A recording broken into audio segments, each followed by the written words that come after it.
Alrighty.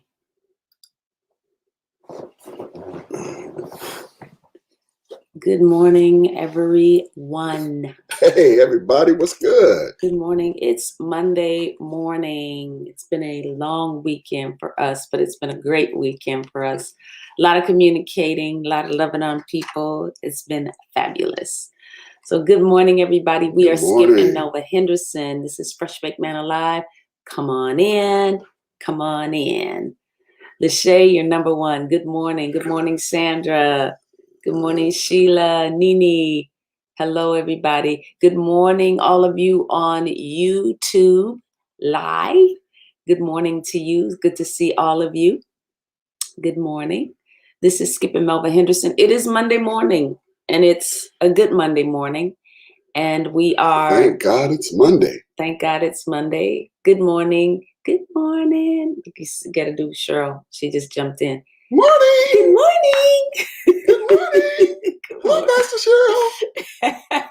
How are you? That's our dear friend Cheryl McMurtry. We love her. She sings everything because she's so joyful, and we love that about her. The joy of the Lord. It's her strength. Yeah. Good morning. This is Fresh Baked Manna Live, where we come to you every morning looking to add value to your life, to help you be the best version of you that you can be. I'm telling you, can't nobody beat you being you. And so we're excited to be joining you. Good morning, everybody on the Fresh Baked Manna, or what is that, Facebook Live.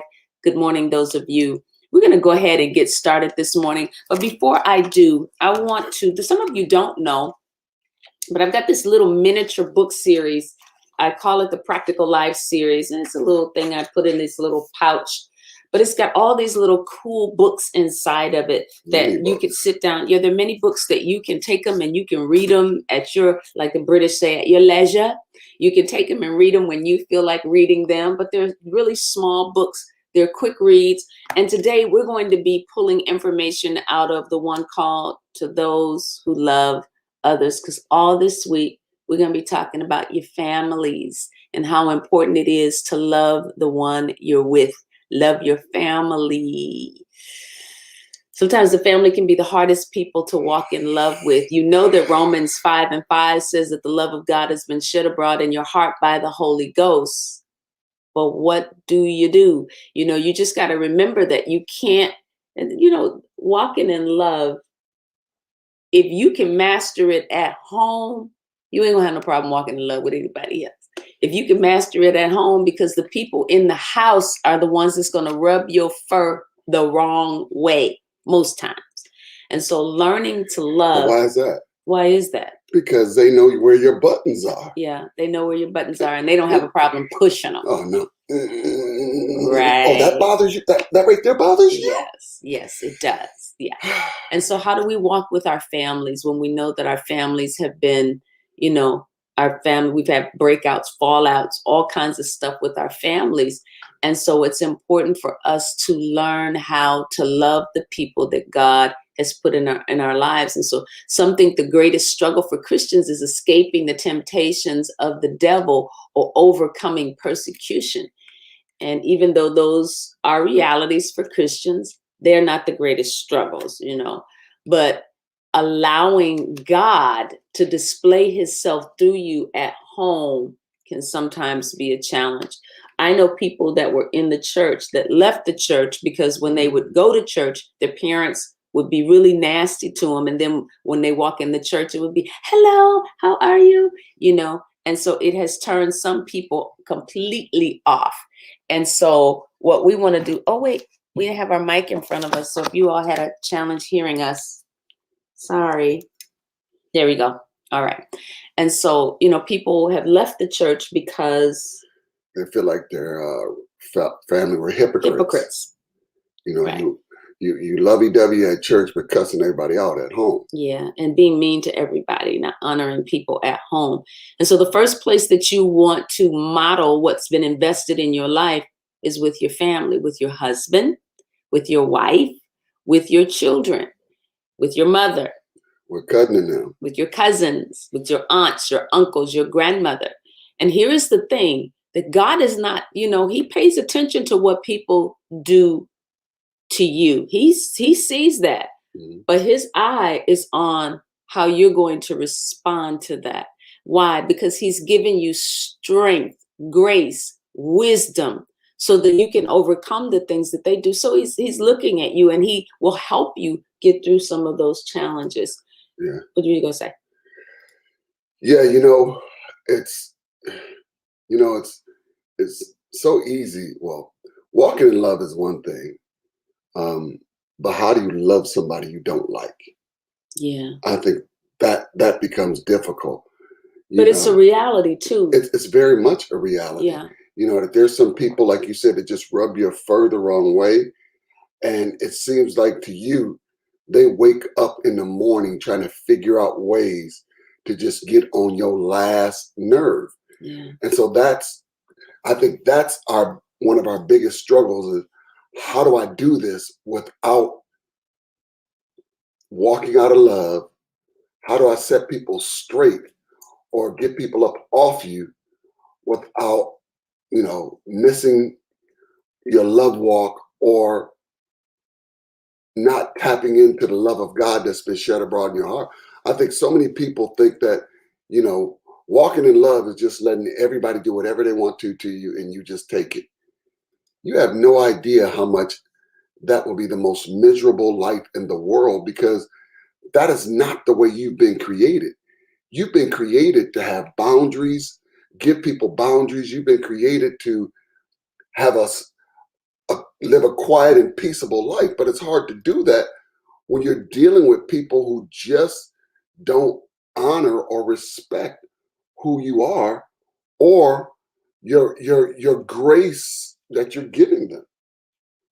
Some people think, oh, I can say whatever I want to. They're a Christian because they can't talk back. They can't rebut what I'm saying. They can't set me straight because they're not supposed to. Right. They think that we, because we're believers, that we're supposed to live to a higher standard of our loved one. And well, we are, and I think I find it more with other Christians that, like, because we're pastors, we're not supposed to get angry. We're not supposed to do, different things. But yeah, we do. We have to deal with our flesh just like somebody else. Yeah. And if you get on us, we're going to get you up off us. So listen, y'all, I'm saved. I love the Lord. And most of you are too. But there's just some people who are willing to test your gangster. They just will. They will test your gangster. I'm telling you, they will look at you. And, before I got saved, I was a fighter. A fighter. I had no problem putting a pause on you. But then when the love of God was shed abroad in my heart, that thing kind of backed off. You said you have no problem putting the pause on. Hey, you will get introduced to the fivefold ministry with the laying on of hands. I promise you. That's the way I was, because I was taught as a kid, hit first, ask questions second. And so when you're brought up that way, I was told this by my dad, and so when that's embedded in you, for that to not be a part of you anymore, God has to uproot that. It's a mind renewal. He has to uproot that out of you. Yeah. And so there's just some people who try to take you back there. But I told somebody, I said, listen, I'm saved. I love the Lord, but I still keep a hint of hood in me at all times, because you just don't know when you need it. There was a t-shirt that was out that says, there's a t-shirt circulating on Facebook right now. It says, half holy, half hood. Now, we ain't half holy. We're holy. We make a decision to walk in holiness because God is holy. But that half hood part, I think, is accurate. I think all of us have what Jesus had, and that's the ability to turn over tables. Turn over some tables. We can turn over some tables. We got that ministry, the ministry of turning over tables. Yes, we do. All right. Well, I'm still learning how to turn over tables. It's not first nature for me to be a table turner. It takes a lot to push me over to and it irritates him, but I'm a long love walker. I'm gonna give you the benefit of the doubt. It's just my makeup, and it hasn't always worked in my favor. Right. But I just really believe in believing the best about other people. And so I'm still learning the ministry of turning over tables. My wife, I'd be okay if sometimes you were a doormat. I really would. I'd be like, okay, you want to be a doormat? That's okay. But a lot of times you're like a runner. I mean, they're not just walking on you at the front of the door. It's all along the hallway, down the stairs, into the, and I'm going, baby, when does that stop? People need boundaries. And if you don't give them boundaries, they will treat you how they feel like you should be treated versus you tell them how you should be treated. I'm growing. And what's funny is, I want to check them forward. It's like, no, that's not what needs to happen here. What do you mean how it needs to happen here? Thank you for joining us today. This has been First Baked Manna Live with Skip and Mel. No, I'm just teasing. All right. Sometimes it may seem easier, when you're dealing with family issues, sometimes it can seem easier to look the other way instead of approaching a family member with a problem. But ignoring issues can cause more harm than good. And so you don't want to sidestep issues. Now, one thing I won't do is I won't sidestep issues. I will walk into it. I'm not going to hold no grudges about it. I ain't going to fight about it. But I will. Do you agree with that? I will present the case. I will say something. It may take 6 months to a year afterwards. But yeah, you're gonna present the case. I'm gonna present the case. So I don't like sidestepping issues because they don't make the problems go away. They intensify the feelings that you'll have about future agreements. And so I'm doing my best to try to squash it while I can. And so understanding the importance of family communication is going to help you realize that while sweeping things under the rug might be easier, it's not the wisest thing to do in the long run. You want to do the things that are essential to help build your family and to help make your family strong. And communication is really, really important, right? And let me say this. You really have grown. You really have grown in addressing issues, because my wife, again, she wanted to follow peace with all men. I still want to follow peace with all men. Right. But the first person you should follow peace with is yourself. And a lot of times you would allow them to have peace and you just got turmoil on the inside of you, or you got it. And I'm saying the first man you should follow peace with is with you. Yeah, I would have turmoil because I would always internalize what was going on. And I always made myself the reason why we're having conflict because of me. I did something. And in many instances, I didn't do anything. It was just something going on in their head. They were out of, they were in a bad place. And so then I ended up trying to fix it. And in many instances, trying to fix something that I didn't have the ability to fix made it worse. And then I ended up becoming a victim to a lot of situations. And so, and so you got to reach an understanding. You became the problem when you were trying to be the answer. I was trying to bring solution, but I ended up becoming the problem. And so in many instances where somebody misunderstood my attempt to bring solution to something, they viewed it through their lens. And when your lens is jacked up, I'm telling you, it doesn't matter what anybody does. If your lens is jacked up and you're seeing things out of a screwed up lens, it doesn't matter what anybody does. Everything they do is going to be suspect. Yeah. It's like when you wear colored sunglasses. Right. If you got on blue sunglasses, I don't care what color everything is, it's always going to have a hint of blue. And for some things, that blue changes the color completely from what it is. And that's the way some people were looking through lenses that were colored. And so they're like, and it's skewed towards whatever color they're putting on, whatever they're looking through. And you just don't have a choice in that. And so that's when you have to make a decision. I cannot help you. No matter what I do, it can't get any better. So there has to be a separation. Right. Well, we have this saying that you never let somebody else's carnality make you carnal.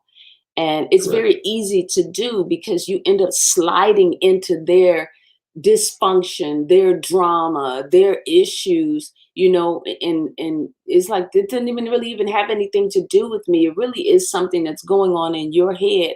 But for me, I was always trying to bring solution because I hate confrontation. I hate falling out with people.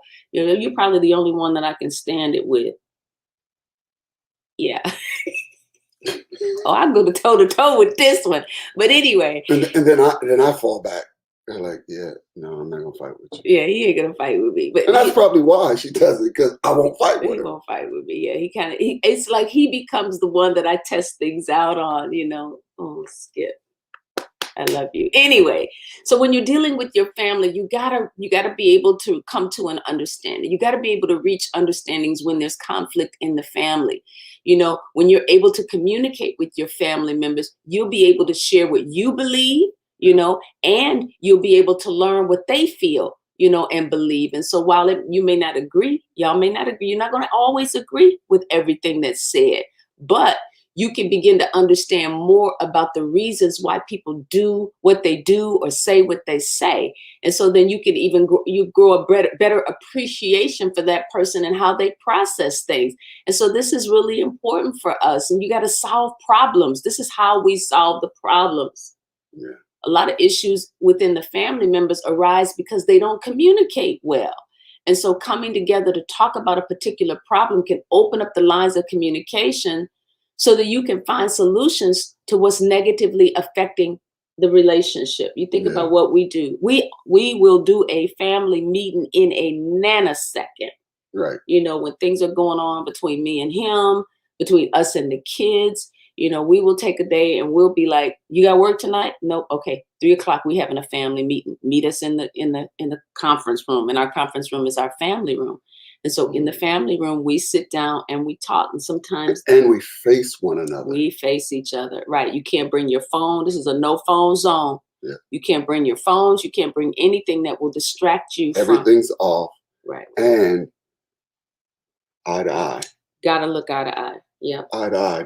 So, and that's important, because a lot of families have issues, and the issues are the fruit, but the root is never dealt with. The root is never dealt with. The root is so deep, and the root could be generational. But because people aren't having the hard conversations, aren't addressing issues, I know people right now that have a hard time connecting because of molestation that's happened in their family, and nobody talked about it. Nobody addressed it. Nobody addressed the perpetrator, and nobody got any help for the victim. We're gonna act like that never happened. It never happened. And then get upset when the victim brings it up, Right. Or when there's overflow of the hurt that, they're busting out and acting out, and people are going, something wrong with them. You think? Right. You all denied them their opportunity, their right to be able to express themselves. And now this is right. And so that they can begin the process of healing for their lives. And so then they move themselves into a place where they become, dysfunctional in their thoughts. And now you all are getting the fruit of that. And so I totally agree with that. And the other thing, or they turn around and make the victim the reason why. The reason that the family is falling apart. Right. Yeah. Yeah. And we've just seen so much. We've had to walk with people in so many instances in this. But here's why sitting down and having those face-to-face conversations with your family is so important. Yes, it's difficult, but you get to uproot things. You get to uproot lies. You get to expose lies and untruths and misconceptions about things. You get to put your heart out there. And sometimes when you find some of the things that the people are holding grudges about you, it's little stuff that you like, are you kidding me? We could have dealt with this in 1947 and we still dealing with this today. You've been acting like this all this time over something that simple. I could have fixed that. Right. All because you put raisins in the potato salad. And you don't like raisins, Right. And you felt like I wasn't thinking about you. It wasn't that I wasn't thinking about you. I forgot. That's why communication is so important. Because when you communicate, you get context. And I shared with you all some time ago that when I sat with my kids, I told my kids, I do not want to find out that you all are sitting on some therapist's couch telling some therapist about how I wounded you and you never told me. I need to be the first one to know about how I wounded you, because I can give you context. That therapist cannot tell you why I did what I did, but I can tell you what was going on in my mind at that time. I can tell you what was going on in my life at that time to help you better understand why some of the decisions were made that were made. Because you can't. I could have gotten upset about the fact that my mom was a teenager. My dad was a teenager, and my mother had to go away. And thank God she went away, because she found Christ when she went away. But I could have held a grudge against her for years. You left me, and I was all by myself, and blah blah blah. I could have did all of that. But who 17 years old? Who got it all together at 17? To raise twins. Right. And so what I had to come to the realization of is that my mother was a little girl trying to figure things out in her life. And so she had to make a decision in that moment as a 17-year-old that she felt would be in the best interest of me and my twin brother. And that was leaving us with my grandmother, who had a home, who had a life, who had stability. And so she made the best decision. And I'm so glad that she did, because I am the person that I am today because I was raised by my grandmother. And so sometimes, context is king. Yeah. I'm teaching that tonight in our Bible school, for those of you that need to be in Bible school, WBTI.org. But context is king. When you have context, then that means that you understand the totality of what went on. You're not just looking at things from one little vantage point. You get to see it all. When we fall out with one another, he used to hate it, but I was like, no, we got to talk about this, because I want to know what you're thinking. Why would you do this? Why would you say this? I need context, because if I can see the why of it, why did you do it? You give me understanding. And then I'm like, oh, okay, that's why you did it. Even if I don't like the reason that he did it, I at least know the why. And it helps me. And it has helped us. And it's why we've been together now 30 something years. Yeah, but I had to mature to that place, because I thought I was giving you all the context you needed, but not knowing that there was more you need to hear. And so I'm like, I need the details. and I'm like, I got nothing. Right. He didn't want to give me the details, because he always felt like it's that, what was the name of that movie? Men of Honor. Yeah. Men of Honor. You want the truth? You can't handle the truth. Right. And when you're telling somebody the truth, and you're seeing their face go,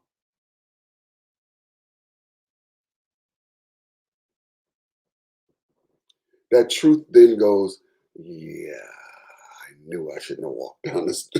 I knew I shouldn't have walked down this hallway and opened any of these doors. They should have stayed closed. And that's when you begin to back out of that. Like, yeah, we can't have this conversation because you're not ready. Yeah. So you have to be ready to have the conversation. So sometimes we come after people saying, you need to talk, you need to talk, you need to talk to me, you need to tell me. Sometimes they're not in a position to tell you because they're afraid of the repercussions of telling you. And then sometimes you're not able to hear it because you're not mature enough to hear it. If somebody tells you something and they're being honest with you, and then after they've been honest with you, they got to suffer the consequences of their honesty, you may need to wait. I think that honesty, bringing truth to the table, is so that we can continue. If you've made the decision to stay in the relationship, now I'm talking specifically about maybe husband and wife, and then girlfriend, boyfriend, those kind of relationships. But if you made the decision to stay in the relationship and you're working toward building the relationship, then as you start getting— That's even family members and friends. too. Yeah. That's everybody. I mean, you can be offended by anybody. Yeah. And you have to make the decision of whether or not I'm going to move past this offense, or I'm going to live in it. Or whether I'm going to live in it. Right. That's your choice. But if somebody came to you with honesty and said, hey, this is what this is, now it's not a ball's in your court on what you want to do with it. Right. You can either say, I appreciate your honesty, and because you've done that, I'm willing to work with you and work through it. Or you can say, you know what? I appreciate your honesty. Now I have closure and I'm done. Right. Yeah. Yeah. But most people are not courageous enough to come to the table and say, I did this, and here is why I did it. I did that. and here's why I did it. And if they enjoy doing it, they don't want to bare their soul about it because they don't want to lose. And we usually fear is always, we usually walk in fear because we're always afraid of something bad happening. If I do it, something bad is going to happen. I'm going to lose, and I don't want to lose. And sometimes, you lose, you can stay in the relationship, but then you end up losing trust. Yeah. And if you've lost somebody's trust, it's just, you do better just go on and ending the relationship in some instances, because sometimes trust can make a relationship very, very difficult to live in. And so it becomes a lack of trust, that is. Yeah. When you lost somebody's trust, that relationship gets bitter real quick. It's just hard. It starts to become mean. It starts to become mean. Disrespectful. Oh my goodness. Conniving. Dishonoring. All of that. And so you have to, once trust is gone, and if you don't have the strength to win it back, do what you got to do to win it back. And or if they don't have the strength, if they're using verbiage like "I'll never trust you again," that could be, a place where you go, this is a no-win situation, because no matter what I do, you're looking at me through those colored sunglasses. But you have to come to the table honestly. One of the things that I told my kids before they got married, all of my kids, I said the same thing to all 4 of my kids. I said, listen, when you're about to start dating people, always, if you're going to date more than one person, tell them all. Tell them all.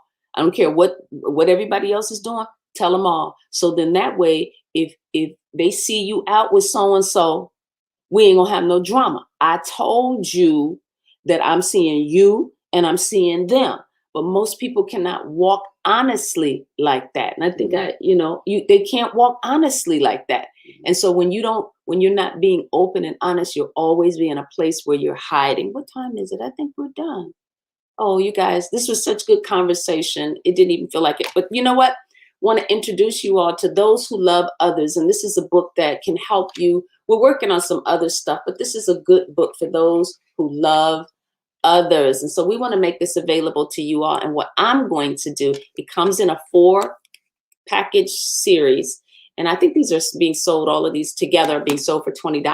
But what I'm going to do, if you are interested in having this little mini book, I want to give it to you for free. It's called To Those Who Love Others. This is a morning where we're going to give. We wanted to be givers today. We were givers every day, but we want to give it to you. And so if you're interested in having this book, send us an inbox in the inbox for melvahenderson.org. And here's what you got to do. You got to give us your name and your address to get it. And email. I don't have it electronically. It's a physical copy. No, I'm talking about. Give us your email. Yep. Yeah. Your name, your address, and your email. And we will send you a copy of this little book called To Those Who Love Others by yours truly. All right. Or if you want to give us a call, 414-962-0600 and ask for Kim. She'll make sure that she gets it to you. Or you can go to melvahenderson.org and order it. But you ain't going to get it free if you do it that way. You can get the whole series at melvahenderson.org. But if you hit me today, what's the whole series? The whole series is called the Practical Life Series. It's To Those Who Serve Others. You need to know this. If you're serving other people, this is To Those Who Walk with God. This is about your walk with God. And this one is to those who work on themselves. You need to work on yourself. And so if you're interested in getting those, they're $20 for all 4 of the books. But today we're going to give those of you who want it, To Those Who Love Others, a free copy. Now give us some time because the U.S. Postal Service is backed up and things are delayed. But you will get it if you send it to us at melvahenderson.org. And that will be it. God bless you all. Love you. Jasmine, I see you. You said, I realized in my 30s that my biological father was absent most of my life and was best for me. So he was dealing with some, right. Absolutely, Jasmine. Good point. Same for us. They were dealing, our people that left us, sometimes they needed to go. And that was God's blessing and grace in our life. God bless you all. Have a great day. We love you. Skip and Melva Henderson, go out in the world and be the best version of you that you can be. Peace. Bye-bye.